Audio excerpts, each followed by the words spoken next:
நெருப்பில் கருகியதாலதான் இவருக்கு கருப்புசாமின்னு பெயர் வந்ததா? இந்த ஆதி ரகசியத்தை தெரிஞ்சுக்க ஒரு லைக் பண்ணுங்க. அடர்ந்த வனம்.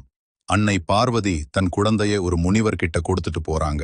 முனிவர் கண்ண மூடி ஆழ்ந்த தவத்துல இருக்க அந்த சின்ன குழந்தை மெதுவா அங்க இருந்து தவழ்ந்து தாய தேடி காட்டுக்குள்ள போயிடுச்சு.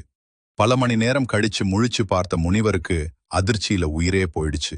ஐயோ, தேவியோட குழந்தைய காணுமே, இப்ப என்ன பண்றது? பதற்றத்தோட உச்சியில தர்ப்பை புல்ல கையில் எடுக்கிறாரு. அத கொழுந்து விட்டு எரியிற யாக குண்டத்துல போட்டு மாபெரும் மந்திரங்களை ஓதுறாரு.